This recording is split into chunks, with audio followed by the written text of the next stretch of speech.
Bismillahirrahmanirrahim. Assalamualaikum warahmatullahi wabarakatuh. Buat para penonton yang menonton live kita pada malam ini, minta kerjasama untuk respon sama ada clear atau tak clear kita punya siaran langsung pada malam ini. Dan insyaAllah bersempena dengan bulan Rabiul Awal, bulan yang mulia, Rabiul Anwar, bulan yang mana mulia kerana lahirnya baginda Nabi SAW, Nabi kita, Nabi terakhir.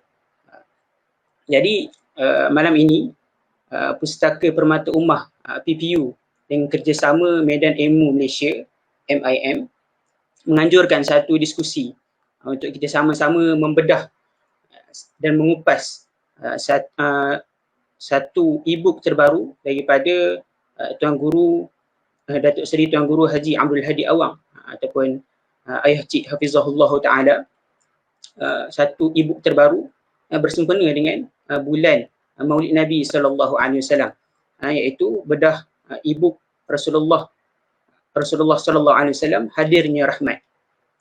Itu tajuk dia. Jadi insyaAllah kita bersama dengan seorang panel yang tidak asing bagi kita dan sangat hebat bersama kita pada hari ini, akan sama-sama mengupas e-book terbaru, iaitu Rasulullah SAW Hadirnya Rahmat. Jadi sebelum kita mulakan, sebelum kita pergi lanjut, marilah sama-sama kita membuka majlis dengan Ummul Furqan Al-Fatihah.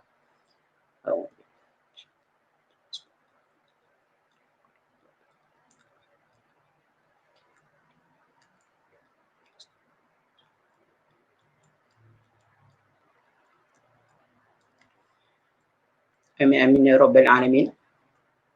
Okey, insyaAllah panel yang kita jemput untuk mengupas dan membedah e-book pada malam ini iaitu Al-Fadhil Ustaz Syed Abdul Qadir bin Syed Hussein Al-Jufri, yang mana Ustaz berasal daripada Kuala Lumpur, Malaysia.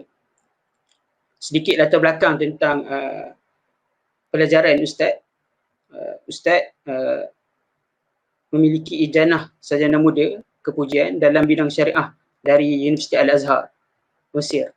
Dan seterusnya, Ustaz juga menyambung dalam pengajian master di peringkat master dalam fiqh muqaran, sarjana syariah fiqh perbandingan mazhab. Dan Ustaz mendapat kelas pertama. Dan Ustaz juga sambung di tempat yang sama, iaitu di Mesir. Dan Ustaz juga memperolehi beberapa ijazah dan juga sanad daripada para alim ulama di Malaysia, Singapura, Arab Saudi dan Mesir. Ustaz juga telah berkahwin dan dianugerahkan 5 orang cahaya mata. Alhamdulillah. Dan kita juga tahu, sebagaimana kita tahu, Ustaz juga terlibat dengan banyak program-program di kaca TV, dan Ustaz juga terlibat dalam projek terbaru Nurflix. Ustaz juga terlibat. Jadi tanpa membuang masa, insyaAllah kita nak mendengar kupasan daripada Ustaz. Bagi para penonton, tuan-puan yang menonton live ini, boleh dapatkan PDF di link berikut supaya kita dapat sama-sama mengikuti apa yang Ustaz akan kupas ni dengan baik, insyaAllah. Jadi tanpa membuang masa, kita mempersilakan Al-Fadhil Ustaz. Falyatafaddal mashkura.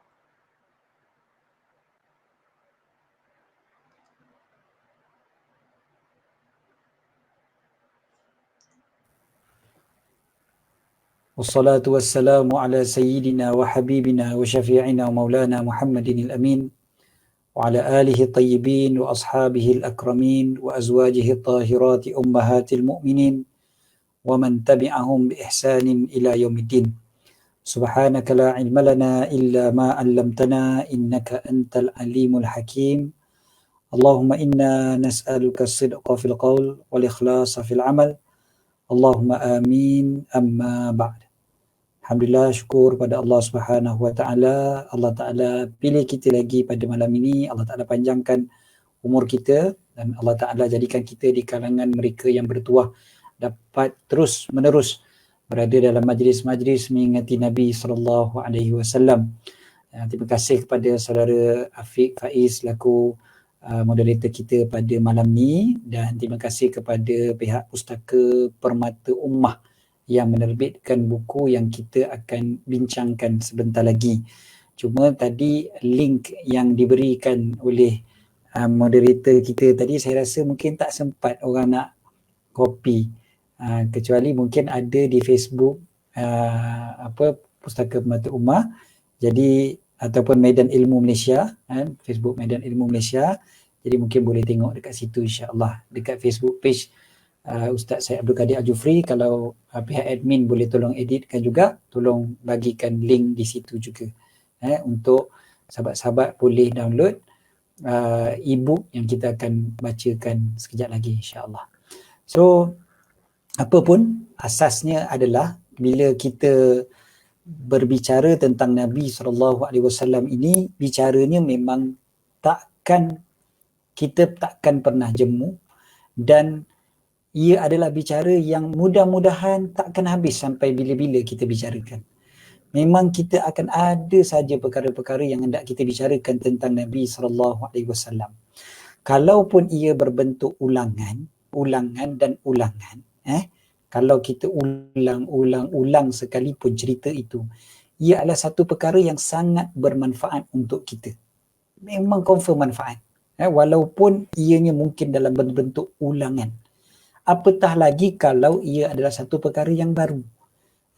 Katakanlah satu buku tu kita dah baca tentang Nabi SAW. Baca. Kita pun baca lagi. Kita baca lagi. Ulang 10 kali. Ulang 20 kali. Ulang 30 kali. Takkan rugi. Kalau buku Pak Pandey, ulang 2 kali pun boring dah. Bukan kata boring, rugi.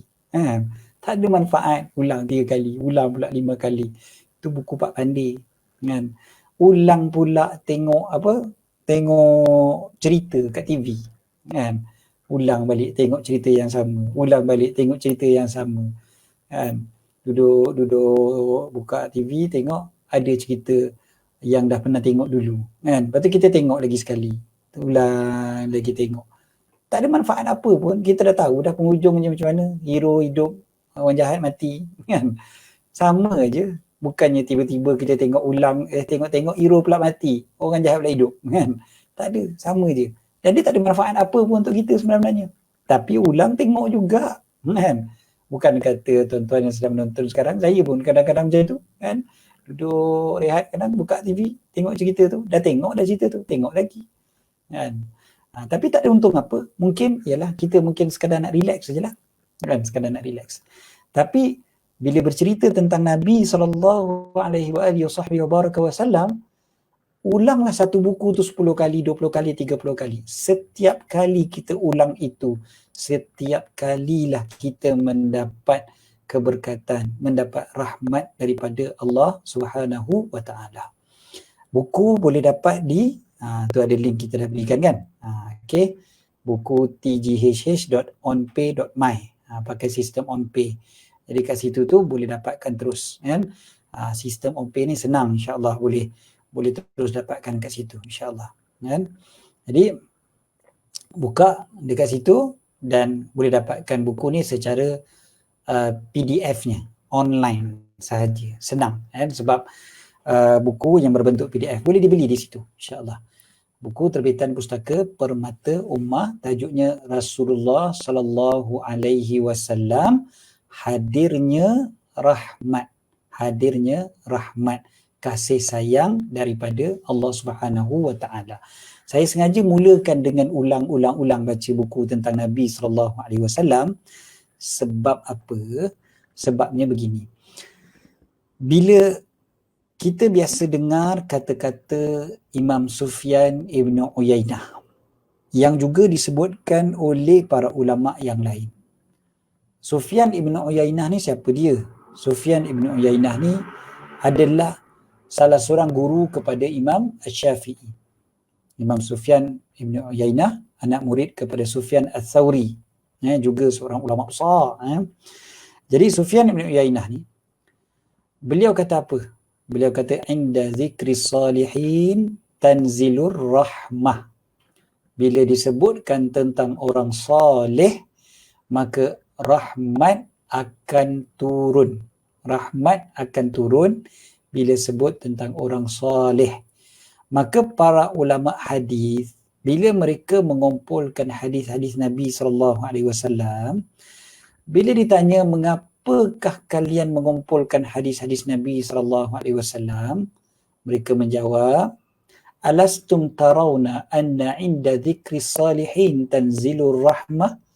Bukankah kalian melihat apabila kita mengingati dan menyebut tentang orang soleh, rahmat akan turun?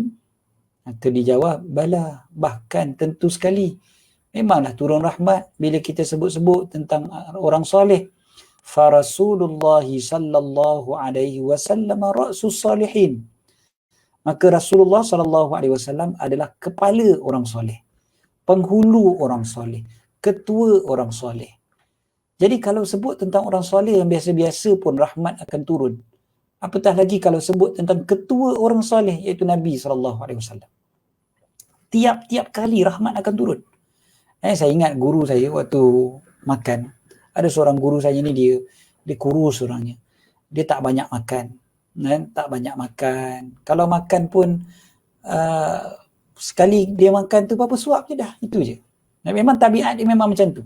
Daripada dia muda lagi. Bukan dah tua baru buat macam tu. Kerana orang tua pun makan memang sikit kan. Tak, memang daripada dulu. Dari muda-muda dulu. Makannya memang sikit aja. Kan? Saya umur sekarang ni 40-an, dulu umur 20-an makan beza. Dulu 20-an makan banyak. Sekarang makan sikit lah. Tapi dia ni daripada dulu lagi, daripada muda-muda, memang makannya sikit. Memang kurus orangnya. Okay. Jadi, bila beliau pergi ke satu rumah orang yang soleh, dibawa oleh anak-anak murid beliau, bawa pergi rumah orang soleh. Orang soleh ni jamu nasi biryani batu pahat. Biryani batu pahat kan sedap kan. Biryani kambing. So, dimakan oleh guru kami ni dengan makanan, dengan banyak sekali. Jumlah yang banyak dia makan. Makan. Anak-anak murid lain tengok terkejut. Anak murid lain kata, kita tak bagi makan guru kita ni cukup pun sekarang ni. Tiba-tiba dia makan banyak kan ni. Lapar katnya. Terkejut semua. Orang pun tanya. Ada seorang tergerak hati nak tanya macam mana pula tu guru makan banyak hari ni. Dia pun jawab. Dia kata sebab kita berada bersama dengan orang yang soleh. Orang yang soleh ni rahmat daripada Allah bercucuran. Maka aku ni nak dapat rahmat daripada Allah ni aku makan semua ni. Sampai gitu sekali. Okey. Kita tidak. Kita makan seorang pun bedal macam tu juga. Kan? Tak payahlah gunakan alasan tu. Saya makan dengan ustaz tu, saya makan banyak. Tak ada maknanya. Seorang pun makan banyak juga. Okey, rahmat daripada Allah bercucuran bila kita duduk dengan orang yang soleh. Kasih sayang daripada Allah bercucuran. Alright. Itu satu premis yang telah kita faham sejak sebelum daripada ni. Saya sengaja mukadimah ni panjang sedikit sebab apa? Sebab sahabat-sahabat kita masih lagi tengah dalam proses membeli buku e-book ni kan. Tengah order buku e-book, nanti akan dapat dia punya PDF dia sekali dengan password dia dan sebagainya kan. Jadi sengaja saya mukadimahkan panjang supaya sahabat-sahabat boleh dapatkan secara online buku ni Jadi cuba dapatkan dahulu buku ni dan kita akan sama-sama mentelaah buku ni insya-Allah. Sama-sama kita telaah buku yang dijual melalui buku tghh.onpay.my. Okey, so kalau orang soleh yang biasa-biasa yang hidup sezaman dengan kita pun rahmat daripada Allah Ta'ala tu bercucuran. Apatah lagi apabila kita berbicara tentang Nabi SAW. Itu sebab kita rasa perlu sangat-sangat untuk bicara tentang Nabi SAW dan kita perlu untuk ulang-ulang cerita pasal Nabi SAW. Jangan pernah rasa jemu berbual pasal Nabi SAW ataupun mendengar tentang Nabi SAW. Walaupun dah dengar banyak kali dah. Alah ini lagi, alah cerita ni lagi, alah cerita ni lagi, cerita ni lagi. Yalah Nabi SAW hidup selama 63 tahun. Cerita yang selama 63 tahun tu lah. Bukanlah cerita tu ada zaman kita pula. Kan? Mana ada cerita zaman ada WhatsApp, zaman ada Facebook pula. Jadi of course lah cerita tu adalah cerita yang sama. Tapi walaupun cerita yang sama pun banyak lagi benda yang kita belum dapat. Kan? Banyak lagi cerita-cerita yang kita belum belajar ataupun kita dah dengar tapi kita belum dapat manfaat daripadanya. Jadi kita ulang dan ulang-ulang, mudah-mudahan pengulangan itu memberi manfaat kepada kita. Kan? Kita kena ingat memang zikra itu konsepnya adalah tanfa'ul mu'minin. Peringatan memberi manfaat kepada orang yang beriman. Cerita tentang Nabi SAW, para ulama ceritakan tentang Nabi SAW zaman bersaman. Tulis kitab tentang Nabi SAW. Hampir ke semua para ulama ada cerita tentang Nabi SAW. Daripada sahabat Nabi SAW, mereka suka sangat bercerita tentang Nabi SAW. Dan para tabi'in macam tu juga. Contohlah katalah seorang ulama besar di kalangan tabi'in, ulama hadis yang sangat besar, yang berjumpa 70 orang sahabat Nabi SAW bernama Khalid bin Ma'dan. Khalid bin Ma'dan ni dia kata, diceritakan oleh anak beliau, putri beliau. Putri beliau kata, bapa ni tiap-tiap malam sebelum tidur akan cerita tentang Nabi SAW dan para sahabat. Inilah kerja bapa. Tiap-tiap malam cerita pasal Nabi, cerita pasal sahabat. Tiap-tiap malam. Dan bapa tak akan tidur sampailah bapa akan cakap rindunya nak bertemu dengan Nabi SAW dan para sahabat.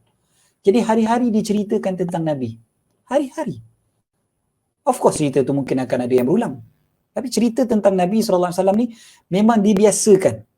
Para sahabat, para tabi'in, bahkan para sahabat yang jumpa Nabi SAW, kalau ada namanya sahabat mesti dah jumpa Nabi kan. Sahabat yang dapat jumpa Nabi SAW pun masih lagi minta sahabat yang lain untuk cerita tentang Nabi SAW. Cerita tentang Nabi ni menyuburkan jiwa mereka, menyegarkan minda mereka dan menyegarkan iman mereka. Kan? Kerinduan mereka terubat bila diceritakan tentang Nabi SAW. Jadi daripada satu zaman ke satu zaman tu semua para ulama memang itulah kebiasaan mereka, bercerita tentang Nabi SAW. Macam kita sambut Maulid sekarang ni, dia ada cerita-cerita tentang Nabi SAW. Jadi sampailah disambut Maulid dan sebagainya. Bulan Rabiul Awal lebih lagi, macam moderator kita sebut tadi kan, bulan Rabiul Awal ni lagilah bulan yang istimewa kerana kelahiran Nabi SAW. Jadi cerita lagi tentang Nabi Muhammad SAW. Jadi buku yang kita nak bacakan pada hari ini, buku tentang Rasulullah SAW. Tapi daripada sisi yang tertentu, daripada satu sisi. Sebab kalau kita nak bahaskan sisi-sisi hidup Rasulullah SAW, memang terlalu banyak. Kan? Banyak sangat sisi hidup Rasulullah SAW. Tapi yang ini, kita fokus kepada sisi hadirnya Rasulullah SAW sebagai rahmat. Rahmat, maknanya hadir Nabi SAW sebagai rahmat. Yang mana kita bergembira pada hari ini dengan sebab kan qul bi fadlillahi wa bi rahmatihi fa bidzalika falyafrahu wa khairum mimma yajma'un. Katakanlah dengan keutamaan, dengan rahmat daripada Allah, maka bergembiralah. Demikian lebih baik bagi mereka jika mereka daripada apa yang mereka kumpulkan. Jadi kalau kita perhatikan ayat tersebut, Allah suruh kita bergembira dengan rahmat daripada Allah. Dan oleh kerana itulah hari ini umat Islam di seluruh dunia menyambut Maulid Nabi SAW bergembira sebab rahmat itu sendiri. Kasih sayang daripada Allah yang turun bercucuran kepada kita sebab kita menjadi umat Nabi SAW. Bayangkan petang tadi saya sharekan dalam satu webinar anjuran HUKM. Saya sebutkan tentang betapa Abu Lahab, ini satu hadis yang diriwayatkan oleh Imam Al-Bukhari sendiri ya. Abu Lahab dikurangkan azabnya pada setiap hari Isnin kerana gembira kelahiran Nabi SAW. Abu Lahab tu dah confirm dalam Quran sebut tabbat yada abi lahabin wa tab. Memang confirm Abu Lahab ni tempatnya dalam neraka. Tak ada orang boleh dispute benda ni, tak ada. Dia tak ada khilaf dah. Memang Abu Lahab tempatnya dalam neraka. Dalam Quran sebut lagi. Hebatnya Abu Lahab ni. Sampai sebut secara spesifik nama dia dengan isteri dia. Kan? Dibaca-baca pula oleh kita kat juzuk 30 pula kan. Macam Fir'aun disebutkan nama kan. Yang ni disebutkan nama Abu Lahab. Tapi Abu Lahab dikurangkan azabnya pada setiap hari Isnin kerana bergembira dengan kelahiran Nabi SAW. Para ulama yang mensyarahkan hadis ni Imam Ibn Hajar Al-Asqalani contohnya, Al-Hafiz Ibn Hajar Al-Asqalani, beliau Imamul Muhaddithin kan, Amirul Mukminin fil hadis. Jadi Imam Ibn Hajar sendiri pun sebut tentang kisah ni, maka disebutkan oleh para ulama, kalaulah orang kafir yang dah confirm masuk neraka tu pun dapat kasih sayang Allah Ta'ala kerana gembira dengan Nabi SAW, bayangkan orang yang bergembira dengan Nabi SAW pada setiap hari dalam hidupnya, bukan macam Abu Lahab kan, hari baginda lahir, waktu baginda kecil, okeylah dia seronok, tapi bila baginda dapat wahyu je, dia musuh Nabi. Bagaimana dengan seorang yang bergembira dengan Nabi SAW sepanjang umurnya dan mati pula dalam keadaan beriman dengan Nabi SAW? Pastilah dapat rahmat yang bercucuran daripada Allah Subhanahu wa Ta'ala, kasih sayang daripada Allah Subhanahu wa Ta'ala. Buku ni pula ditulis oleh Tuan Guru kita, Datuk Seri Tuan Guru Haji Abdul Hadi bin Awam. Tuan Guru Haji Abdul Hadi, guru yang kita kenal mencintai Nabi SAW. Biasa bermimpi bertemu dengan Nabi SAW. Kan? Guru yang kasih sayangnya kepada Nabi SAW terzahir pada perbuatan beliau. Memang mencintai Nabi SAW. Jadi bila kita baca kitab beliau, buku karangan beliau, kita tahu bahawasanya yang menulis ini adalah yang mencintai Nabi. Perhatikan, orientalis barat pun tulis pasal Nabi. Orang yang tak beriman, dia tulis juga pasal Nabi. Ada setengah orang namanya Islam, dia tulis juga pasal Nabi, tapi tanpa cinta. Bila tanpa cinta, tulis buku tentang Nabi SAW, dia hanya mungkin ada nilai-nilai intelek dan akademik semata-mata.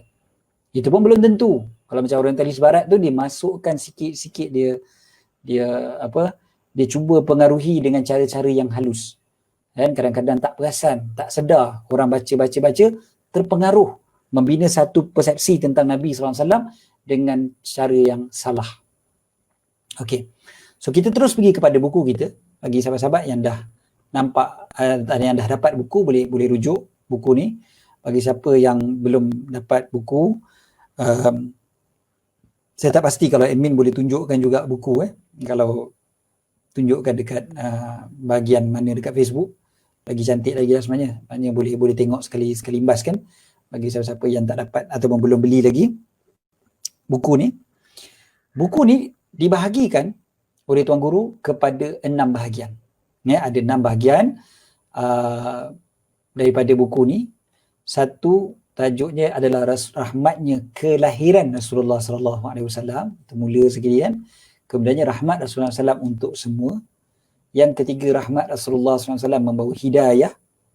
Yang keempat, rahmat Rasulullah SAW dalam pembinaan negara. Yang kelima, rahmat Islam sebagai satu agama yang mudah. Walaupun disebutkan rahmat Islam, tapi ialah Islam itu datang dengan Nabi SAW. Kan?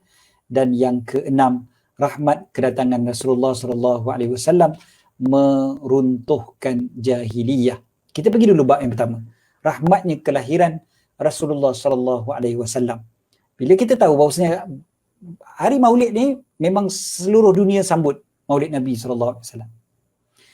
Ada yang kata, habis Rasulullah dengan para sahabat tak sambut pun? Ya, mereka tak sambut macam kita sambut.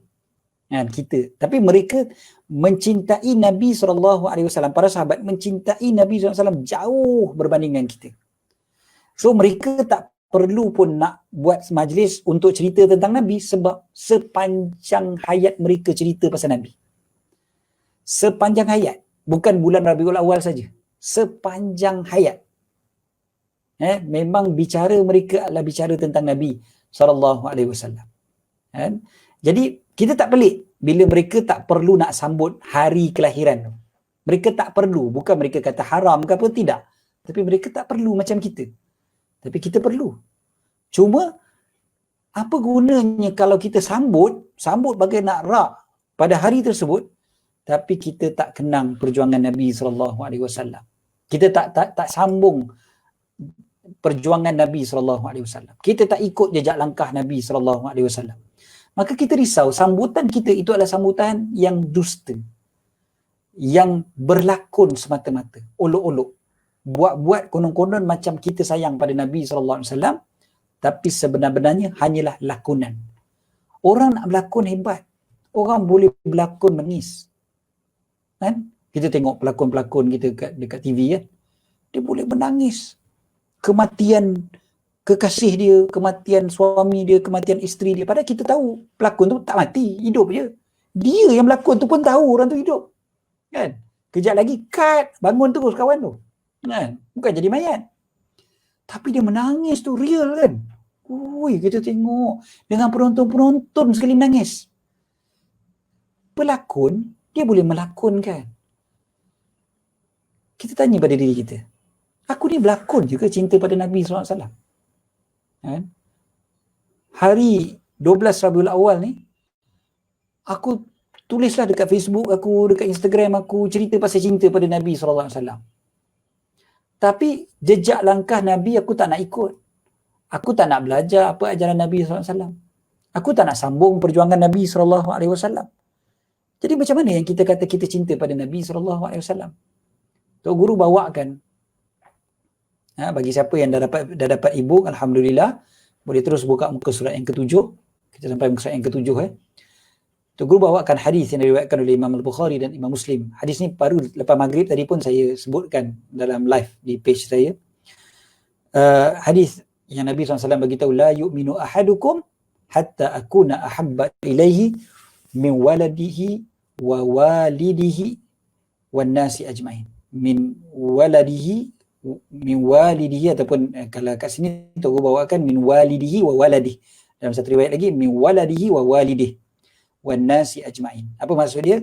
Tidak sempurna iman seseorang daripada kamu sampailah aku lebih dicintai daripada ayahnya, anaknya dan manusia seluruhnya. Okey. Jadi bila seluruh dunia sambut kelahiran Nabi SAW, kita faham. Kita perlu faham bahawasanya Nabi SAW yang kita sambut ni, kita tak boleh nak compare pun dengan pemimpin dunia, ilmuwan, ahli falsafah. Kan ada sebut 100 most influential people ke apa benda kan. Kita tak boleh nak compare pun sebenarnya Nabi SAW dengan orang-orang yang lain tu. Manusia-manusia biasa-biasa tu. Kan? Tak boleh nak compare. Hadirnya Nabi SAW ni rahmat yang sangat-sangat besar. Kita tak boleh nak compare pun Nabi dengan watak-watak yang lain. Watak ni. Oh Nabi, kan? So birthday Nabi ni, birthday ni. No. Dia lain terus. Kita tengok ayat daripada surah As-Saff. A'udzubillahi minasyaitanirrajim. Huwallazi arsala rasulahu bil huda wa dinil haqqi liyuzhirahu 'ala ad-din kullih walau karihal musyrikun. Allah mengutuskan rasulnya dengan membawa hidayah, membawa petunjuk, wa dinil haq, dan agama yang benar. Kenapa? Liyuzhirahu 'ala ad-din kullih. Untuk Allah menangkannya, meninggikannya atas agama-agama yang lain dan juga ideologi-ideologi yang lain, teori-teori yang lain. Walau karihal musyrikun, walau orang musyrik membenci. Tak suka. Maksud din kat situ termasuklah ideologi-ideologi. Okay? Maknanya semuanya tak dapat nak dibandingkan dengan apa yang Nabi SAW bawa. Kan? Datangnya Nabi SAW bila lahirnya baginda memang membawa rahmat bagi seluruh alam. Kan? Lahirnya Nabi SAW itu datangnya dengan rahmat daripada Allah SWT. Sebab Nabi bawa petunjuk daripada Allah pada seluruh manusia. Kan beza dengan rasul-rasul yang dulu. Rasul-rasul yang dulu semuanya ikut umat dia. Kan? Untuk umat-umat dia saja. Dan memang terhadlah semua daripada Nabi Adam, Nabi Nuh dan sebagainya, dibawakan kisah-kisah dalam buku ni kan. Nabi Ibrahim, semuanya ikut Nabi, ikut umat-umat dia masing-masing. Tetapi baginda Nabi SAW diutuskan untuk kafah, untuk semua orang. Ini dalam hadis Nabi SAW. Kan? Nabi SAW diutuskan untuk semua. Dalam Quran Allah Ta'ala sebut, وَمَا أَرْسَلْنَاكَ إِلَّا رَحْمَةً لِلْعَالَمِينَ وَمَا أَرْسَلْنَاكَ إِلَّا رَحْمَةً لِلْعَالَمِينَ. Apa dia? Tidaklah kami utuskan engkau wahai Muhammad melainkan rahmat bagi seluruh alam. Rahmat bagi seluruh alam. Perkataan al-alamin maksudnya apa dia? Masiwallah. Apa sahaja selain daripada Allah. So Nabi SAW jadi rahmat kepada semua selain daripada Allah. Perutusan Nabi SAW ni memang benar-benar adalah rahmat. Jadi macam mana yang dikatakan Nabi SAW itu membawa rahmat, kelahiran Nabi SAW itu sebenar-benar rahmat, yang kita betul-betul nak sambut kelahiran Nabi SAW, kita tahu Nabi selamatkan manusia daripada kesesatan. Kan? Manusia ni, kata Tok Guru, Allah Ta'ala muliakan dia, macam mana kita biasa dengar, Allah Ta'ala muliakan manusia ni, tak macam malaikat, tak macam binatang, tak macam kayu-kayan, batu-bata dan sebagainya. Allah kurniakan roh, kurniakan jasad. Allah kurniakan akal fikiran. Semuanya tu ada pada manusia. Kan? Kemudiannya, walaupun Allah Ta'ala bagi macam-macam kemuliaan, tapi manusia ni pula ada kelemahan. Jadi Allah utuskan pula Nabi dengan Rasul sebab ada kelemahan-kelemahan tadi tu. Kan? Allah utuskan manusia. Sebab manusia ni dilupa akan petunjuk Allah SWT. Bila manusia lupa pada petunjuk agama Allah, maka datanglah agama-agama yang diselewengkan. Asalnya agama tu daripada para Nabi, tapi lepas tu diselewengkan. Selewengkan, maka muncullah agama-agama yang karut-marut. Kan? Asalnya dia orang belajar daripada Nabi-Nabi juga. Tapi kemudiannya, jadilah macam-macam lain. Macam contoh agama Yahudi, agama Kristian kan. Asalnya, memang waktu Nabi SAW dilahirkan, agama Yahudi, agama Kristian ada, tapi semuanya agama ni dah diselewengkan, dah rosak. Asalnya agama-agama ni kan yang berasal daripada Nabi Musa, daripada Nabi Isa, kan? Asalnya diorang ada kitab diorang yang terdahulu, ada kitab diorang tersendiri, ada kitab Taurat, ada kitab Injil, tapi diorang dah rosakkan. Pemimpin-pemimpin agama mereka sendiri pun rosakkan, apa dipanggil sebagai pendeta-pendeta, kan? Tulis buku sendiri. Lepas tu kata ni buku ni datangnya daripada Allah. Yaktubuna bi aidihim, mereka menulis dengan tangan-tangan mereka. Kemudiannya mereka mengatakan apa? Ini daripada Allah. Kan? Pandai-pandai mereka selewengkan ikut nafsu mereka dan nafsu raja-raja yang zalim. Kan? Lepas tu mereka kata mereka ni ada kuasa atas nama agama, maka mereka peras ugut pula orang. Kalau korang buat dosa, korang datang kat aku, bayar, baru terampun dosa. Kan? Seolah macam dia ada power untuk mengampunkan orang. Itu kan apa yang mereka faham. So, para pendeta mereka tu merosakkan agama mereka. Kemudiannya, pemimpin-pemimpin tu pula berkomplot sama-sama. Sebab pemimpin perlukan kuasa. Kuasa tu mereka memerlukan pula sokongan daripada gereja.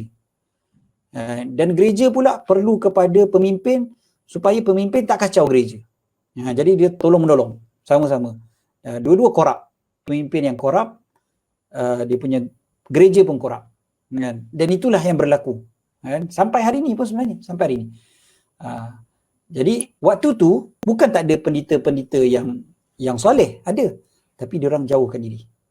Diorang tak duduk dah dengan politik gereja diorang. Pendeta-pendeta Yahudi, pendeta-pendeta Bani Israel ada. Tapi mereka tunggu-tunggu je kedatangan Nabi SAW. Mereka duduk-duduk kat Gunung Ganang. Mereka beruzlah. Kan? Ini yang dipelajari oleh Sayyidina Salman Al-Farisi contohnya. Kan? Sayyidina Salman Al-Farisi belajar kan daripada seorang pendeta, pada seorang pendeta. Dia belajar kitab-kitab yang terdahulu. Dan diberitahu bahawasanya nanti akan datangnya Nabi akhir zaman. Akan ada Nabi yang diceritakan oleh Nabi-Nabi yang terdahulu. Nabi Muhammad SAW ni akan ada. Dah tak lama dah masa dia. So, pendeta-pendeta yang soleh ni ada. Cuma mereka tak duduklah sama-sama dekat gereja ataupun dekat diorang punya rumah ibadat yang sama-sama diorang dan sebagainya. Kan kemudiannya di sana pula ada agama-agama yang direka. Macam Hindu, macam Buddha dan sebagainya. Ada yang sembah batu, ada yang sembah binatang. Sami-sami dia pula puaskan nafsu dengan sama juga macam tadi juga peras pengikut-pengikut agama mereka dan sebagainya. Dalam masa yang sama manusia juga hilang nilai akhlak, membunuh, arak menjadi minuman biasa walaupun sampai hilangkan akal, merosakkan harta dengan judi, dengan riba dan sebagainya, rasuah, kan? Dah jadi macam binatang. Dah tak, akal tadi tu dah hilang, hidayah daripada Allah yang asalnya dapat dia dibuang, dicampak dan sebagainya. Kan? Orang yang kuat dianggap orang tu yang betul. Kan, orang yang lemah dianggap jahat, dianggap buruk walaupun dia baik. Kan, yang zalim jadi adil. Adil pula dikira sebagai bodoh. Kan, kau nak adil apa benda, bodoh lah kau ni. Kan. Siapa yang kuat, dia lah yang berkuasa. Dia boleh peras orang yang lemah. Kan, ini rosak akal dah, haywire dah orang kata. Dah tak tentu arah dah. Sebab dia dia jadi siapa yang bijak menganiaya orang lain, menekan orang lain, panjat atas orang lain dan sebagainya, oh itulah orang yang paling hebat. Rupa-rupanya sampai zaman kita sekarang pun ada macam tu. Walaupun dia Islam, kan? Tindas orang sana, naik atas orang ni, panjat orang sana dan sebagainya, semata-mata untuk mendapatkan kuasa. Dan ada orang yang kagum, ada orang yang fanatik dengan orang macam tu dan sebagainya. Kan? Allah Ta'ala pun turunkan Nabi SAW, turunkan wahyu melalui Al-Quran. Kan, jadi mukjizat yang mana sampailah hari kiamat. Kan, wa in kuntum fi raibin mimma nazzalna ala abdina fa'tu bi suratin min mithli. Kalau kalian ada rasa ragu-ragu dengan apa yang kami turunkan kepada hamba kami, yakni Nabi SAW, maka bawakanlah satu surah seperti daripadanya. Bawalah saksi-saksi kalian kalau kalian benar. Memang korang tak akan mampu buat. Kan? Tapi ramai manusia yang istilahnya bodoh bak kelkatu. Macam mana bak kelkatu? Kelkatu ni kan, dia tengok kawan-kawan dia pergi kat lampu kan, terbakar. Dia masih pergi juga ke situ. Dia tahu dah benda tu terbakar, kawan dia mati. Dia boleh cakap apa? Itu dia, bukan aku. Dia yang terbakar, bukan aku. Aku nak juga lampu tu. Dia macam tu. Manusia pun rupanya ada yang begitu. Kan? Dia tahu, tapi dia tetap ikut hawa nafsu dia tetap tentang Nabi SAW sampai hari ni. Kan? Disebutkan oleh Tok Guru kadar penyakit, jenayah, maksiat serta kemusnahan alam merosakkan kehidupan semakin meningkat. Dia tahu benda tu, tapi dia tak nak juga ikut Nabi SAW. Kan hari ni tengok macam-macam masalah yang berlaku, tapi dia tak nak juga. Ni kita kata memang Nabi SAW adalah rahmat. Kelahiran baginda itu sendiri adalah rahmat, tapi orang tinggalkan syariat. Maka kalau kita sambut semata-mata, tapi tak ikut ajaran, tak tegakkan Islam, tak beramal dengan syariat, tak menyambung perjuangan Nabi SAW, maka tak jadilah sebarang makna. Dalam bab yang kedua, Nabi SAW adalah rahmat untuk semua. Rahmat Rasulullah SAW untuk semua. Ini kita kata, wa ma arsalnaka illa rahmatan lil alamin. Nabi SAW waktu dekat kampung Halimatus Sa'diyah, kalau kita tengok sebelum cerita ini bawa oleh Tok Guru ni kan, Tok Guru bawakan cerita dekat kampung Halimatus Sa'diyah, kampung Bani Sa'ad, berhampiran dengan Taif tu kan. Tapi ada satu benda yang kita nampak, Nabi SAW daripada kecil lagi dia jadi rahmat. Bagaimana kambing-kambing Halimatus Sa'diyah daripada kurus kering menjadi gemuk, bagaimana tanaman-tanaman yang layu menjadi subur bila datangnya Nabi SAW. Nabi baby lagi waktu tu. Baby lagi dah ada dah rahmat Allah Ta'ala turun kepada kampung Bani Sa'ad. Kerana Nabi SAW ada dekat situ. Tapi Allah Ta'ala turunkan pula satu lagi petunjuk ataupun isyarat untuk kita semua bila malaikat diutuskan bedah dada Nabi SAW. Bersihkan jantung Nabi SAW. Supaya nak tunjukkan Nabi SAW ni orang yang special, hatinya benar-benar ikhlas, benar-benar buat sesuatu tu suci kerana Allah Subhanahu Wa Taala. Nabi SAW adalah penyelamat umat, penyayang, pemaaf, adil. Wa ma arsalnaka illa rahmatan lil alamin. Orang yang nak bawa rahmat mestilah orang yang hatinya bersih, yang suci. Dia tak cukup dengan cerdik dan pintar. Ni kata Tok Guru. Ni satu benda, point yang sangat-sangat penting untuk kita faham. Cerdik, pintar, ramai orang kita boleh dapat. Ramai orang kita boleh jumpa. Cerdiknya orang tu senang. Tapi hati yang bersih. Dia tak cukup cerdik. Nabi cerdik orangnya. Nabi sangat-sangat genius. Kan? Tak ada, kita tak boleh nak dispute benda ni. Nabi SAW memang genius. Tapi genius sahaja tak mencukupi. Allah Ta'ala hantar malaikat belah dada Nabi SAW, bersihkan qalb Nabi SAW, hati ataupun jantung Nabi SAW, nak tunjukkan bahawasanya orang yang bawa rahmat kepada seluruh alam ni, dia bukan hanya semata-mata pandai. Sebab pandai boleh merosakkan masyarakat. Orang yang buat bom atom bijak, genius orangnya. Orang yang buat segala macam teknologi, genius mereka tu. Tapi berapa banyak yang menghancurkan dunia. Kan? Jadi nak menjadi rahmat kepada alam tak cukup dengan genius, tapi memerlukan hati yang betul-betul bersih lagi suci. Inilah Nabi SAW. Kan? Jadi kalau kita perhatikan, Nabi SAW hatinya suci, Nabi SAW pula menyucikan hati. Liyuzakkihim, kan, untuk menyucikan mereka. Kan? Dan itu juga salah satu daripada hikmah yang kita perhatikan bila Nabi SAW lahir baginda tanpa ayah. Kan? Ayah Nabi SAW telah meninggal dunia. Kemudiannya ibu Nabi SAW pula, Aminah binti Wahab, pun meninggal dunia. Kemudiannya datuk baginda pula Abdul Muttalib meninggal dunia. Jadi Nabi SAW ketika berumur 8 tahun sudah jadi anak yatim piatu, datuk pun tak ada. Sampai gitu sekali. Sebab apa?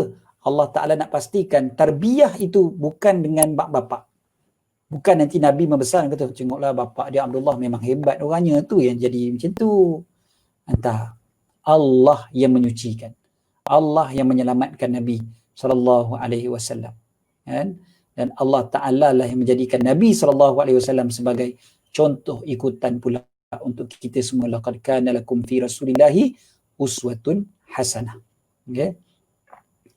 Akhlak Nabi SAW itulah kekuatan yang ada, yang menyebabkan dapat menyelamatkan dan menjadi rahmat bagi seluruh alam. Bila kita perhatikan, kita boleh tanya pada diri kita, betul ke kita sayang pada Nabi SAW? Ini kata Tok Guru. Tok Guru tanya soalan ni pada kita. Adakah kita hari ini betul-betul sayang pada Nabi SAW? Selama 40 tahun, 60 tahun kita hidup, adakah hati kita ni sayang dan cinta pada Nabi SAW? Adakah isteri dan anak-anak kita sayang pada Rasulullah SAW? Adakah kita didik anak isteri kita supaya betul-betul sayang pada Nabi SAW?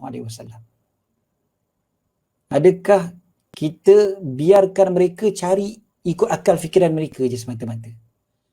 Hari ni, berapa ramai di kalangan kita yang ingatkan anak-anak dia tentang kelahiran Nabi SAW? Kan? Anak saya yang kecil tadi tanya mak dia. Bukan yang paling kecil lah, yang paling kecil tak kerti lagi. Abang dia. Tanya mak dia. Apa dia maulid Nabi tu? Maulid Nabi tu apa dia? Orang selalu sebut pasal maulid. Maulid ni apa dia? Benda ni penting. Bagaimana kita menerapkan dalam diri anak-anak kita tentang kasih sayang kepada Nabi SAW. Kita sayang Nabi lebih daripada kita sayang anak kita sendiri, daripada pasangan kita sendiri. Mudah-mudahan sayang kita tu tambah kecintaan dan kemanisan iman, halawatul iman dapat bila kita mencintai Nabi SAW. Setakat nak sembang sayang senang. Ni maghrib tadi dalam kuliah saya sebut benda tu. Setakat sembang senang. Tapi kita perlu benar-benar membuktikan cinta. Dan kita kenal Nabi SAW ni sejak Nabi kecil. Nabi kecil macam mana, Nabi usia remaja digelar Al-Amin, waktu Nabi usia muda tu sampailah baginda berusia, sampailah baginda wafat. Kita kenal Nabi SAW waktu Nabi jadi orang biasa-biasa, maksudnya biasa-biasa. Nabi pun hebatlah banding orang lain kan, tapi hanya belum dapat wahyu. Jadi kemudiannya dapat wahyu, jadi pendakwah yang hebat. Ataupun dalam rumah tangga, dalam masyarakat, macam mana adilnya Nabi SAW, macam mana kasih sayangnya Nabi SAW dalam keluarga. Dengan keluarga Nabi sangat kasih sayang, dengan masyarakat Nabi sangat adil dan juga kasih sayang kepada umat. Kan? Betul-betul kita tengok, kita ni betul-betul kenal Nabi SAW. Kalau kenal, insyaAllah akan lahir cinta dan sayang pada Nabi SAW. Dan orang yang ikut, yang mencintai Allah, dia akan mencintai Nabi SAW dengan mengikuti ajaran Nabi SAW. Qul in kuntum tuhibbunallaha fattabi'uni yuhibbukumullah wa yaghfir lakum dzunubakum. Seterusnya bab yang ketiga, rahmat Rasulullah SAW membawa hidayah tajuknya. Sebabnya begini, manusia ni sebenarnya ilmu yang Allah Ta'ala bagi sikit. Wa ma utitu minal ilmi illa qalila. Kalian tidak diberikan ilmu melainkan sedikit. Memang Allah Ta'ala bagi sikit je ilmu kepada manusia. Kan? Allah Ta'ala turunkan, betul Allah turunkan Nabi-Nabi. Allah turun Nabi Ibrahim alaihissalam. Nabi Ibrahim pergi ke pergi ke Mekah, waktu tu tak ada apa-apa langsung. Kan? Di Mekah tu tak ada sumber air, tak ada makanan dan sebagainya. Rupanya ada hikmah dekat situ. Nabi SAW nak diutuskan di Mekah.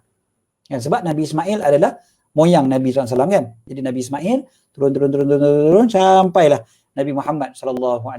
Rupanya Nabi akhir zaman ni memang Allah Ta'ala nak utuskan daripada zuriat keturunan Nabi Ismail alaihissalam. Ya, dan inilah yang Allah Ta'ala dah sebutkan banyak kali sebenarnya dalam kitab-kitab yang terdahulu. Semuanya cerita tentang adanya Nabi akhir zaman. Kan? Tapi ialah orang dah selewengkan, dah tak peduli dan sebagainya. Dan terus mereka walaupun berbangga dengan Nabi Ibrahim, tadi kita sebut Nabi Ibrahim kan, agama-agama yang lain pun mereka berbangga dengan Nabi Ibrahim, cuma sebutannya Abraham, Ibrahim, Brahma dan sebagainya. Tapi dia tetap berbangga dengan Nabi Ibrahim. Sampai orang musyrik Mekah pun, orang musyrikin Mekah tu pun, mereka tetap kata mereka berbangga dengan Nabi Ibrahim AS. Kan? Musyrikin Mekah pun ada patung Nabi Ibrahim. Diletakkan dalam Kaabah. Jadi Allah Ta'ala sebutkan makana Ibrahimu Yahudiyyan wala Nasraniyya. Orang Nabi Ibrahim itu bukan Yahudi, bukan Nasrani, walakin kana hanifan muslima wa ma kana minal musyrikin. Tapi Nabi Ibrahim adalah seorang yang tetap tulus di atas dasar tauhid sebagai seorang muslim, dan dia pula bukanlah di kalangan orang-orang musyrik. Kan? Jadi Nabi SAW lahir daripada zuriat Nabi Ibrahim dekat Mekah. Hikmah yang sangat-sangat besar daripada Allah SWT. Allah jadikan waktu itu suasana manusia dalam keadaan zulumat, dalam keadaan gelap, jahiliyah sebelum kelahiran Nabi SAW. Ada agama Yahudi, ada agama Kristian, ada macam-macam agama, semuanya jahanamkan manusia. Semua rosakkan akidah manusia dan sebagainya kan. Macam-macam macam kita sebutkan tadi. Apa juga yang dipanggil sebagai tamadun, semua tamadun ketika itu merosakkan. Rom, Parsi, China, India, Yunan kan. Semua tamadun-tamadun yang ada, semuanya tamadun-tamadun yang menghancurkan manusia. Bangunan-bangunan mereka hebat. Sampai hari ini kita nampak kesan-kesan peninggalan bangunan di Mesir, di Yaman, di Iraq, di Parsi, di Rom, di China. Semuanya kita nampak bangunan-bangunan yang besar, yang hebat, yang dibanggakan oleh penduduknya, yang dikunjungi oleh pelancong-pelancong dan sebagainya. Tapi kita faham bangunan-bangunan tu hebat, dibina di atas mayat-mayat rakyat yang dihambakan, yang dizalimi, dianiaya oleh pemerintah. Dan itulah yang berlaku. Kan, piramid contohnya kan. Saya belajar di Mesir lama. Tengok piramid besar. Saya lepas 3 tahun belajar di Mesir, baru kali pertama saya pergi ke piramid. Itu pun sebab bawa ayahanda saya. Jadi bila pergi ke piramid besar, hebat. Satu dunia datang tengok. Kan? Salah satu 7 wonders kan. Memang hebat sangat-sangat. Tapi cuba kita perhatikan. Yang dibina itu di atas keringat dan darah rakyat yang dizalimi. Itulah tamadun yang mereka sebut. Tamadun mereka. Begitulah. Semua sekali. Tak kira lah di mana pun. Di dunia ni waktu tu macam tu. Di Mekah, mereka tak panggil ada tamadun. Mereka dipanggil ummiyin. Ummiyin. Orang-orang yang tak kerti apa. Tak kerti baca, tak kerti nulis kan. Macam seolah macam tak ada apa-apa lah. Tapi dalam surah Quraisy Allah Ta'ala sebutkan juga, ayat ni banyak kita belajar baca. Li'ilafi Quraisy ma'ada'udzubillahi minasyaitonir rajim, bismillahirrahmanirrahim. Li'ilafi Quraisy ilafihim rihlatash shita'i was-sayf falyabudu rabb hadzal bait alladhi at'amahum min ju' wa amanahum min khauf. Perhatikan betul-betul. Kebiasaan aman tenteram kaum Quraisy. Mereka biasa aman tenteram perjalanan mereka pada musim sejuk dan musim panas. Musim sejuk diorang pergi ke Yaman, musim panas diorang pergi ke Syam. Dan lepas tu maka sembahlah Tuhan kepada rumah ini, Kaabah itu sendiri, yang telah memberikan mereka makan daripada kelaparan dan mengamankan mereka daripada ketakutan. Jadi kalau kita perhatikan, orang Mekah ni yang pergi ke sana ke sini dan sebagainya, mereka pergi ke Yaman, mereka pergi ke Syam dan sebagainya. Timur dan Barat, Mekah lah tempat tumpuannya, titik pertemuannya. Kan? Allah Ta'ala jadikan Al-Quran itu mukjizat, ilmu kepada Nabi SAW. Mekah yang mana orangnya tak dikenali sebagai orang yang bertamadun dan sebagainya, bisnes memang mereka adalah peniaga, tapi bukan tempat yang terkenal dengan ilmu yang hebat dan sebagainya. Tapi Allah Ta'ala turunkan Al-Quran, mukjizat Al-Quran, antara mukjizat yang paling besar adalah mukjizat ilmu. Kan lain-lain Nabi lain, mukjizat dia bersesuaian dengan masa tu. Nabi Nuh buat kapal contohnya kan, Nabi Ibrahim macam-macam lah, kena tahan bakar dengan api, ada apa, tongkat dan sebagainya tu kan. Nabi Musa ada tongkatnya, Nabi Daud lembutkan besi, Nabi Sulaiman boleh berbicara dengan binatang, dengan jin dan sebagainya kan. Nabi Isa boleh sembuhkan penyakit dan juga dan hidupkan balik orang yang mati dengan izin Allah Ta'ala. Tapi mukjizat Al-Quran ini luar biasa. Semua jenis ilmu ada dalam tu. Ada akidah, ada syariat, ada tasawuf, sains, teknologi, kan, semuanya ada. Kan? Mukjizat ilmu. Jadi bila Allah Subhanahu Wa Ta'ala turunkan Al-Quran secara sedikit demi sedikit, kan, dekat Mekah, dekat Madinah dan sebagainya, semuanya ada hikmah yang tersendiri untuk kita semua, kan, rahmat untuk kita semua sebenarnya. Okey. Kemudiannya, kalau kita perhatikan hidayah, Allah SWT bila sebutkan tentang hidayah, Allah Ta'ala bagi hidayah kepada kita semua. Yang kita minta pun, ihdinas siratal mustaqim. Hidayah ni ada macam-macam jenis. Yang kita sebut tadi, orang manusia ni, dia Allah Ta'ala dah bagi akal, tapi lepas tu rosak, sesat dan sebagainya kan. Sebab apa? Okey, hidayah ni ada pembahagian-bahagiannya. Kan? Ulama-ulama tafsir banyak cerita pasal benda ni. Ada hidayah yang berbentuk fitrah ataupun gharizah, yang Allah Ta'ala jadikan betul-betul. Sifat semula jadi. Dan yang ni bukan kata manusia, makhluk yang bernafas menyawa ada.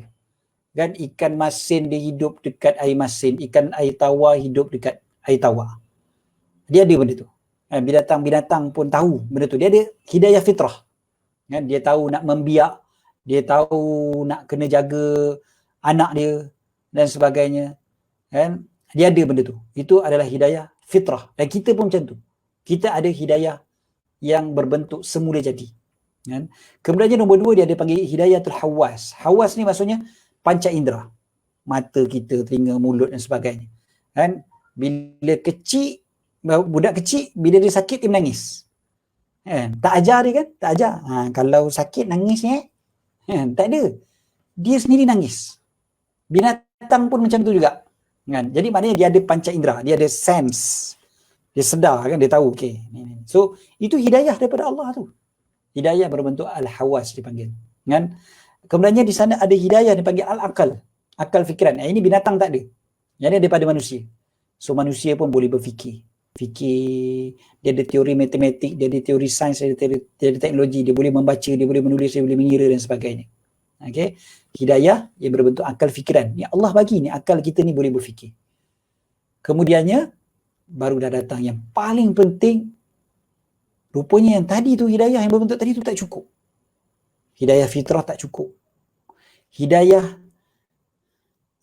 hawas tak cukup. Ada pula hidayah akal. Hidayah akal pun tak cukup rupa-rupanya. Dia perlu satu lagi, dia namanya hidayatul din, hidayah agama.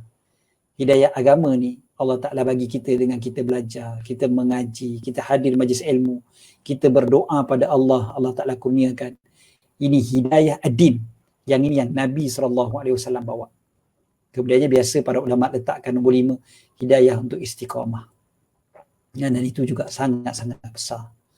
Bab yang keempat, rahmat Rasulullah SAW dalam pembinaan negara. Bila orang Madinah, Aus dan Khazraj datang ke Mekah, waktu tu sebelum tu Nabi SAW dah offer kepada kabilah-kabilah yang datang. Kan? Bila musim-musim haji dan sebagainya, kabilah-kabilah yang datang daripada segenap pelosok Jazirah Arab datang nak Nabi SAW jumpa dengan ketua-ketua kabilah ataupun kabilah-kabilah tersebut. Nabi offer, tapi macam-macam jawapan diorang. Contohnya Bani Amir, contohnya Bani Amir bila Nabi SAW offer mereka tentang Islam, cerita tentang kebaikan Islam, diorang mengaku tentang baiknya Islam ni. Tapi diorang tanya pula. Diorang kata, okey, kalau kita ikut, kalau kami bai'ah dengan tuan, kan, kemudiannya kita menang, kan? Allah menangkan kamu kepada orang, ke atas orang yang bercanggah dengan kamu. Adakah waktu tu kami dapat kuasa? Ayakunu lanal amru min ba'dik. Selepas kau kami dapat kuasa tak? Dia tanya macam tu dulu. Siap-siap tanya dah. Kan? Kalau kami tolong kau, kami bai'ah dengan kau, nanti lepas kau kami dapat kuasa tak? Maka Nabi SAW jawab, al-amru lillah yada'ahu haitsu yasha'. Urusan kekuasaan itu adalah milik Allah. Allah bagi kepada siapa yang dia kehendaki. Okey. Ini contoh. Maknanya dia banyak soal pula. Dia tak nak menerima saja Islam tu. Bani Syaiban macam tu juga. Bani Syaiban, dia punya respon dia kata betul apa yang tuan bawa ni bagus, Islam ni baik betul lah. Tapi kami tak sanggup nak berhadapan dengan cabaran ni, kuasa-kuasa besar dunia. Parsi ada, Rom ada. Kami tak sanggup nak berhadapan dengan diorang. Tapi Aus dengan Khazraj datang dari Madinah sampai dekat Mekah, dengar Islam, dengar Quran, dengar tentang kelahiran Nabi SAW, kan? Diorang pun dah dengar daripada orang Yahudi di Madinah tu, diorang dah dengar cerita daripada orang Yahudi. Nabi SAW cerita tentang Islam, diorang terus terima Islam. Diorang berbai'ah, diorang berjanji setia dengan Nabi SAW dan offer Nabi, jom kita ke Madinah.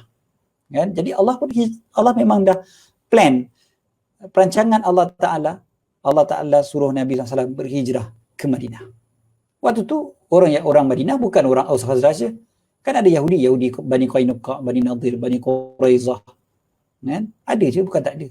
Tapi semuanya akhirnya menerima Nabi SAW sebagai pemimpin. Kan? Sebab sebelum daripada tu mereka memang orang yang bergaduh satu sama lain. Kan? Memang Madinah, Nabi SAW namakan Madinah sebab Madinah tu hidupnya bertamadun, hidupnya bermasyarakat, hidup yang saling bergantung satu sama lain. Dia tak boleh korang, kau, aku. Tak boleh. Kan? Contoh yang diberikan oleh Tok Guru ni sangat unik, sangat jelas untuk kita. Petani tak boleh hidup dengan hasil tani dia. Nelayan tak boleh hidup dengan hasil nelayan dia, hasil laut dia. Pelombong tak boleh hidup dengan hasil lombong dia. Maksudnya apa? Nelayan tak boleh hidup dengan makan ikan aja. Dia mesti nak sayur, dia nak nasi juga contohnya. Petani dia tak boleh makan nasi aja, dia nak ikan juga.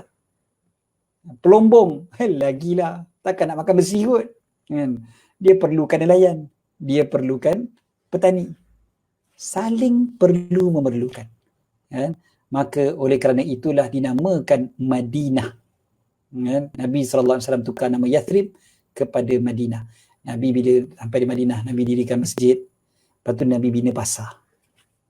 Masjid dan juga pasar. Kalau kita tengok dalam Quran, komplit semua ada.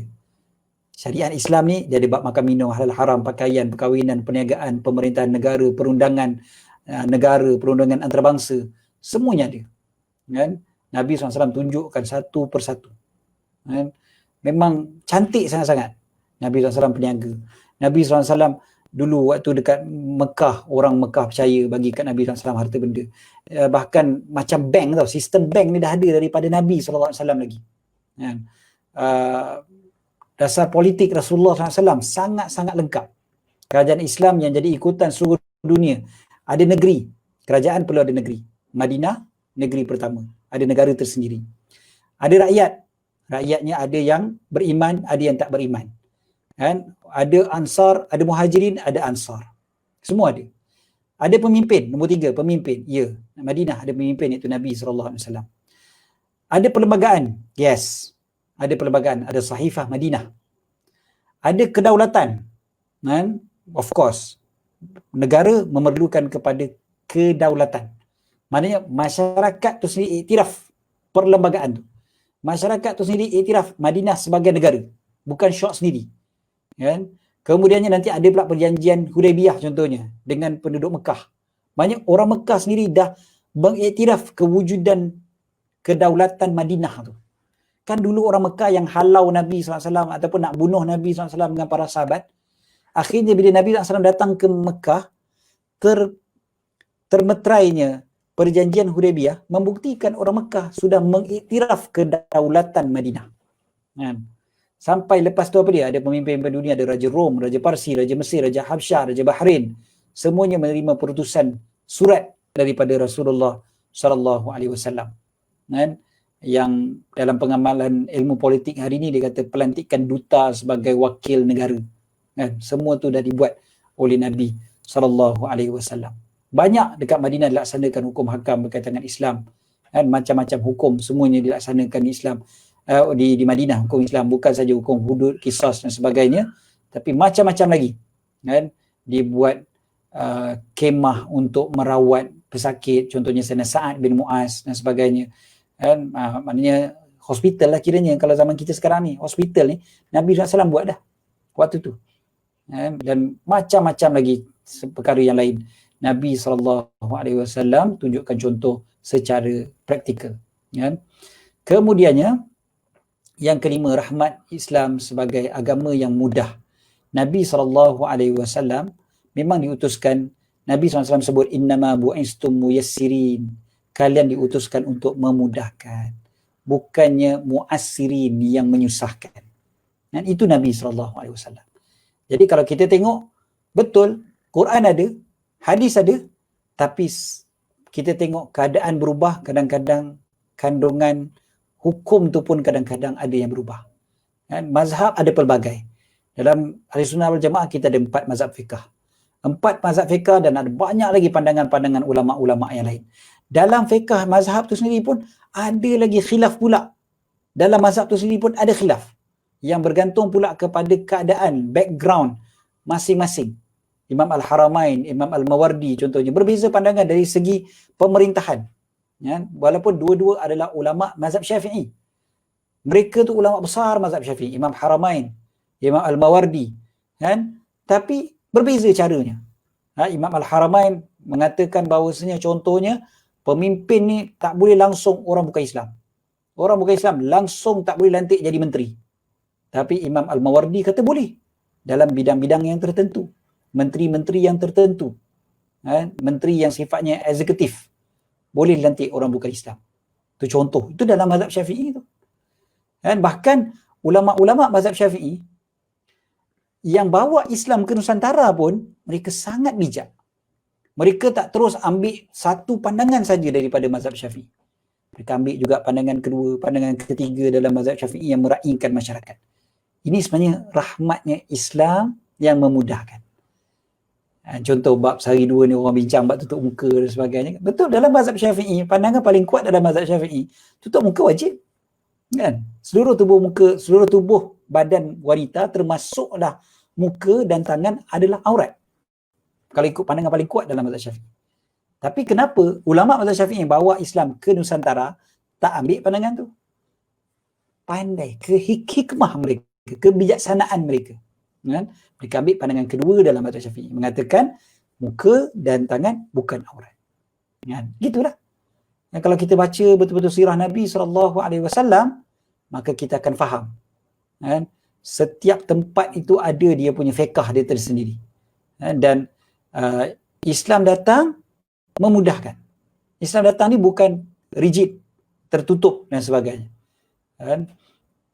Islam tak dapat ditegakkan hukum di satu negeri umat Islam, orang Islam berhijrah ke Eropah, dekat Eropah pula Islam kembang. Kan? Macam tu, memang biasa.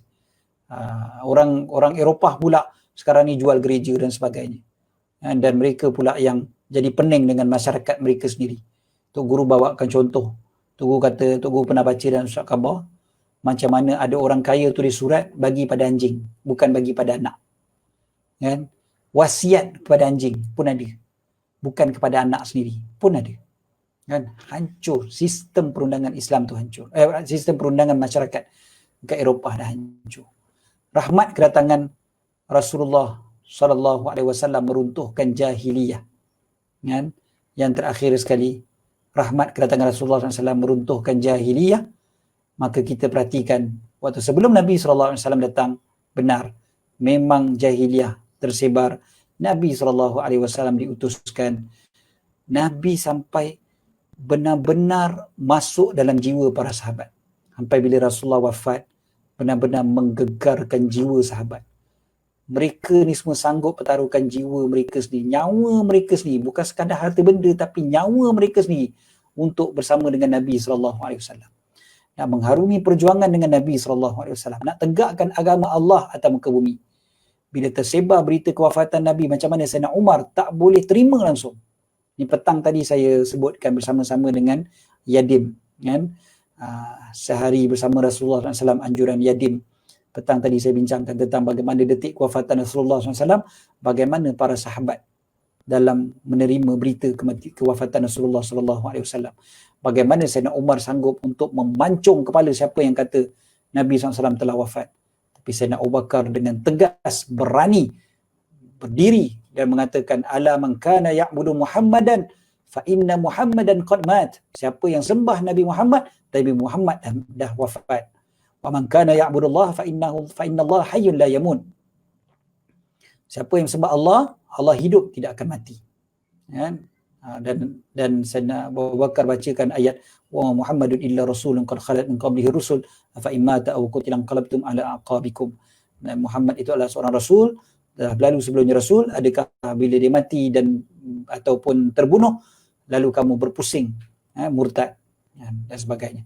Senang ceritanya, sahabat-sahabat Nabi SAW adalah sahabat-sahabat yang sangat-sangat mencintai Nabi SAW. Ya. Tapi Nabi SAW datang, Nabi hapuskan jahiliyah yang ada. Sampailah khutbah wada, Nabi sebutkan Nabi telah menghapuskan jahiliyah. Antara jahiliyah yang ada waktu tu macam-macam. Kan? Sembah berhala, patung. Hari ni orang sembah macam-macam yang lain. Bukan sahaja berhala, mungkin orang sekutukan Allah dengan benda-benda yang lain. Ambil hukum hakam, undang-undang yang direka oleh manusia. Jahiliyah pada zaman Nabi SAW buat perkara terkeji, bunuh anak perempuan, timbus hidup-hidup. Zaman kita ada pergaulan bebas, lahirkan anak-anak luar nikah, lepas tu bunuh, kan? Bukan perempuan je, dengan lelaki sekali dibuang dalam longkang, dalam tandas, dalam semak dan sebagainya. Kan? Jahiliyah zaman Nabi SAW bangga dengan kabilah, dengan kaum keluarga masing-masing. Kan? Walaupun tahu kabilah tu buat zalim, tapi jahiliyah pada zaman kita juga ada ideologi, fahaman, perkauman masing-masing secara melampau. Masyarakat Arab ada yang berbangga asabiyah Arabnya. Orang Turki ada asabiyah Turkinya. Kan? Walaupun ada yang salah pun tetap dikata Turki juga yang terbaik. Orang Melayu pun ada juga asabiyah Melayunya. Jadi kita faham bahawa Nabi SAW, Nabi SAW bila datang, Nabi hapuskan jahiliyah. Dan antara perkara yang Nabi SAW ingatkan kita sebelum Nabi wafat adalah as-salah, ittaqullah fima malakat aymanukum.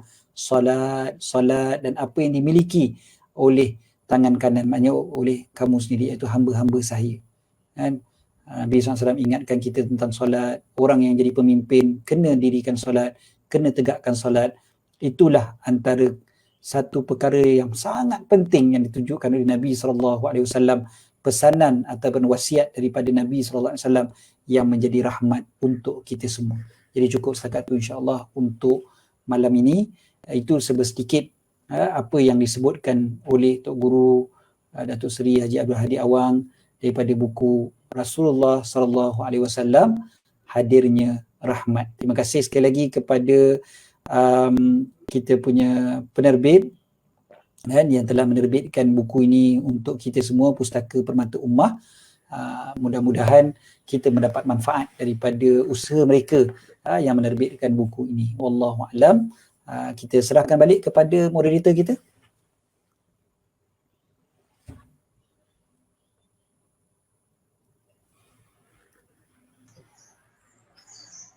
Bismillahirrahmanirrahim. Alhamdulillah selesai dengan kongsian daripada Ustaz. InsyaAllah kita akan teruskan dengan sesi Q&A. Ada beberapa soalan yang diutarakan oleh penonton live kita pada malam ini.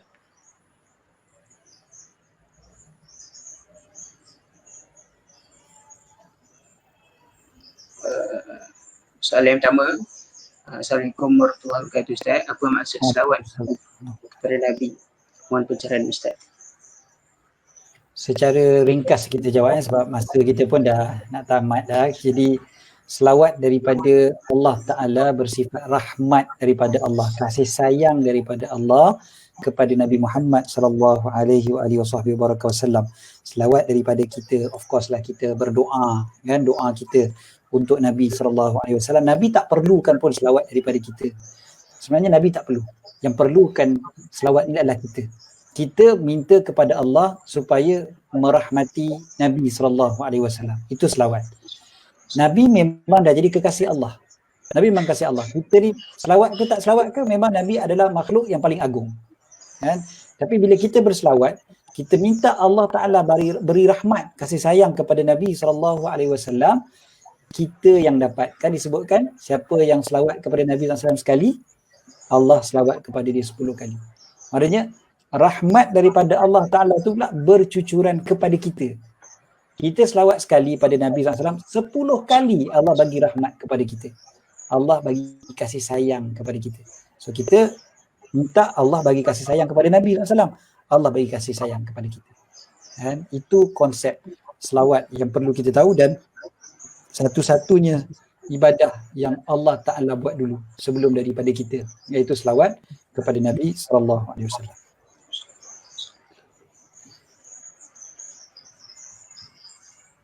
Okay, lagi soalan seterusnya.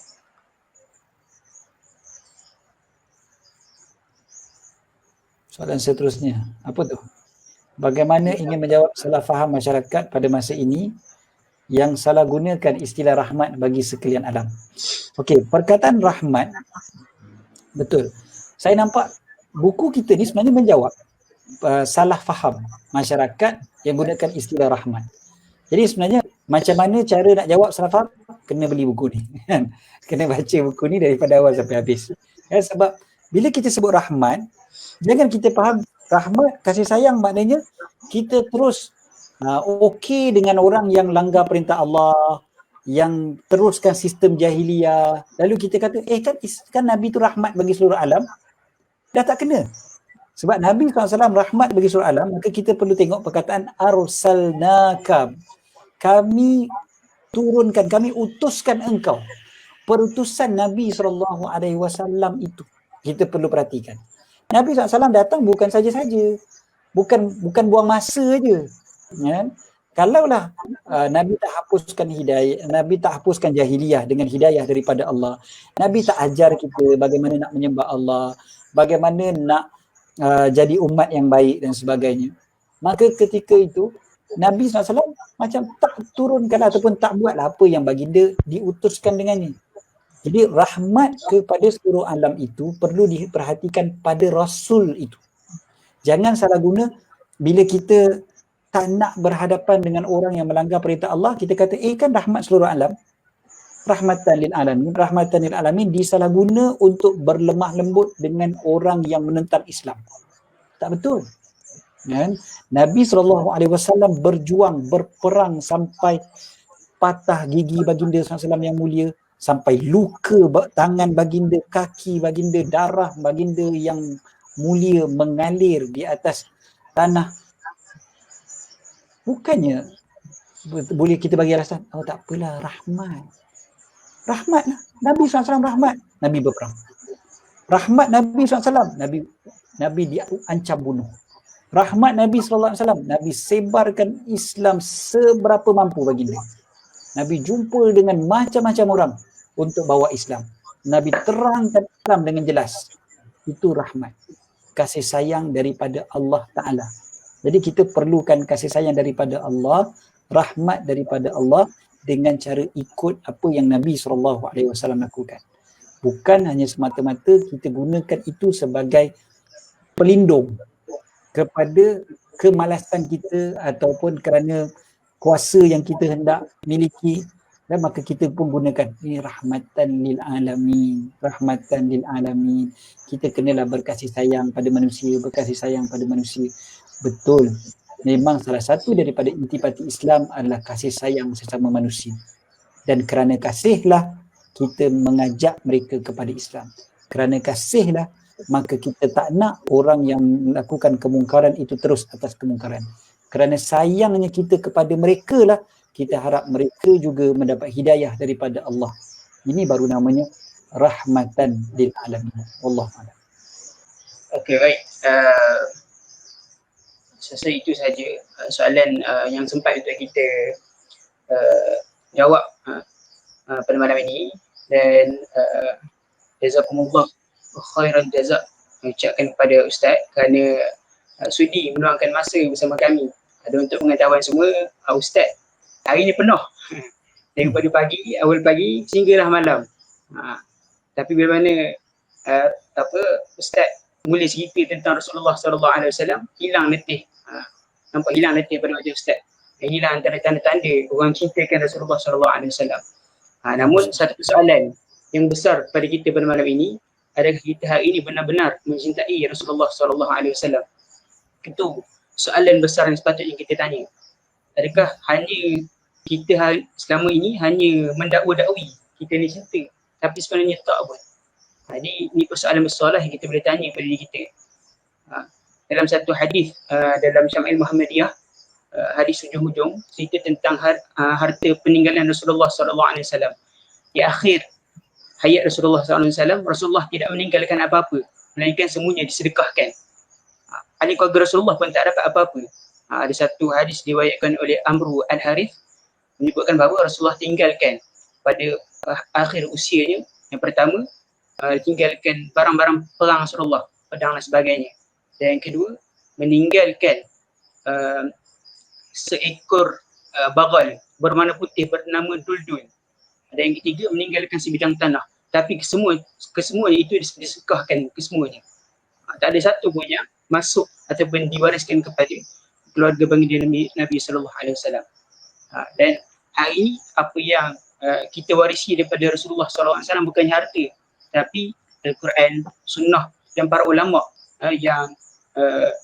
yang menanggung amanah ilmu. Jadi bersempena dengan bulan Rabiul Awal ini, selain kita bergembira dengan Maulid Nabi, seharusnya kita muhasabah diri kita. Sejauh mana kita hari ini mengikuti Nabi daripada sekecil-kecil perkara hinggalah sebesar-besar perkara, iaitu perjuangan Rasulullah SAW. Jadi sekadar itu saja. Terima kasih kami ucapkan kepada Ustaz dan juga kepada semua penonton. InsyaAllah kita akan berjumpa di lain siaran.